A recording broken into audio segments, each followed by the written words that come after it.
So this is my iPhone 16 Pro Max in black titanium that I've been using with no case for a little over 6 months now.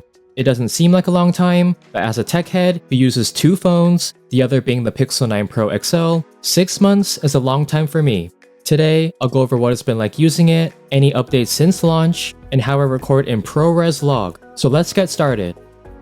Okay, I haven't used a case or a screen protector since I first got it, and it's been traveling around like this. I carry it in my pocket, lay it face down on my desk, put it in this car holder thing, and toss it on the couch. I haven't had any major drops, but there are some minor ones about knee-high on hardwood floor. The phone has held up surprisingly well with no visible dings or scratches, and the matte finish on the back is still in pristine condition. The only gripe I have is the amount of fingerprints that show up on this black titanium color. Lighter colors won't be as noticeable. I need to constantly wipe them off with the Apple polishing cloth. It's something I need to live with since I refuse to put on a case. Just like the back and sides, the screen looks like new, but there's some light scratches despite ceramic shield being tougher than any smartphone glass. Let's see if I can get them on camera. The tiny scratches don't affect visibility, so it's not a big deal. Also, I noticed the oleophobic coating is wearing off a bit since it's more prone to fingerprints and smudges.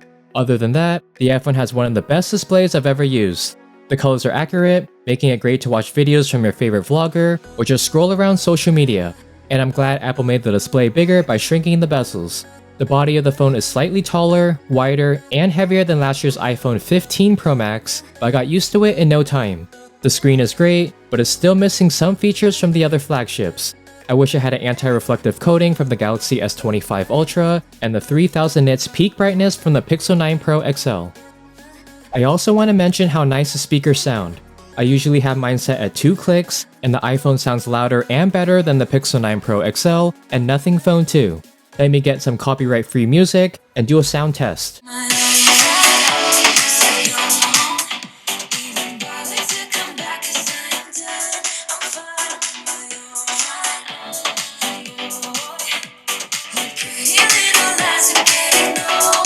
And thank you Apple for keeping the speaker on the right side. I use the iPhone in my right hand while it's resting on my pinky finger, so it's not blocked. Alright, Apple added a new camera control across the iPhone 16 lineup with the exception of the iPhone 16e. I thought it'd be a gimmick, and I just use it once or twice, but it's actually become something I use on a daily basis. It's more reachable than the action button, and it's great for quickly launching the camera app, and that's it. I don't use the swipe gestures for zoom, styles, or to lock focus and exposure. Everything is done with the on-screen controls, including taking a photo or recording a video. On last year's iPhone, I mapped the camera to the action button, but now it rarely gets any use. It's currently set to Final Cut Camera for those Pro video controls, and live recording with Final Cut Pro for iPad. And visual intelligence was added by doing a long press on the camera control. You can search for an item, look up reviews, or ask ChatGPT about it. So the triple camera system on the iPhone has always been the best in class, and this year is no different. The photos and videos I take are consistent almost every time when doing a simple point and shoot. The only downside for me is the iPhone tends to take warmer shots compared to other flagships. It's not a deal breaker as I always edit my photos using Pixelmator Pro on Mac or Photomator on iPhone. I'm not one to use the ultra-wide or telephoto camera since I want the best possible quality from the main camera. But having 2 additional cameras is nice to have for those rare occasions I do need them, especially the new 48 megapixel macro mode. I do shoot every photo in ProRAW because I enjoy the post-editing and having full control. On the video side of things, I think the iPhone records the best videos out of any smartphone.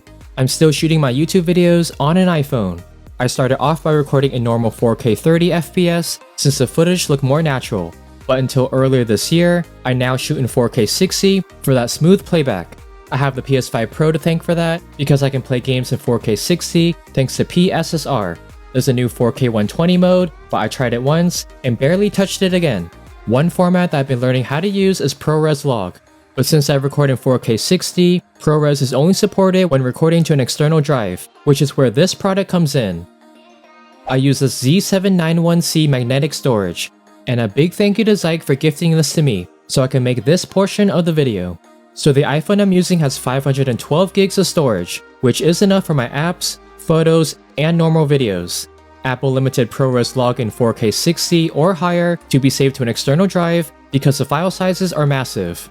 I've recorded 1 minute in 4K 60 and it was about 10 gigabytes. I can't imagine how large one of my projects will be, but I'll need to try it one day. Before I show you how this works, let's go over the unboxing. The box is pretty simple, and inside you'll find the storage device, 2 USB-C cables, and a user manual. The 2 cables are 180 degrees and right angle for attaching it to the back of the iPhone, but more on that later. The drive is made with aluminum and PC materials and weighs less than 25 grams. I have the 1TB version, but it also comes in 256 gigs, 512, and 2 terabytes. Using it is as simple as plug and play. I normally plug the drive directly to the iPhone, but if you want something more discreet, you can use one of the USB-C cables. There are 2 sizes, one for the regular Pro and the other for the Pro Max. All I do is plug in the right angle side to the iPhone and plug the drive in the other side. Since there's magnets on the back, it aligns perfectly and it's not going anywhere. Now, I can open the camera app and enable ProRes log at 4K 60. Videos will save straight to it, so there's no initial setup or formatting. But what if you want to record normal videos? Well, you can use Final Cut Camera or another third-party app and select the Z drive from there. You may have noticed there's an LCD on the front and a quiet cooling fan with RGB lights. You'll see things like speed, lifespan, data, temperature, and power. It will even rotate when you flip the iPhone upside down. Oh, and almost forgot, you can charge the iPhone while using the drive at up to 27 watts. Read and write speeds are rated about 900 megabytes per second, but in real-world usage, I get the same 900 megabytes read, 500 megabytes write, and around 150 to 500 megabytes per second when recording ProRes log. After I'm done recording, I can remove the drive and plug it in a Mac or iPad and start copying the footage over. And it'll also work on Windows and Android. Now, I can import the clips into Final Cut Pro and start editing. One small note is that I sometimes get a warning saying the drive is not fast enough to record videos. But when I check the Files app, everything is there, and it plays back just fine.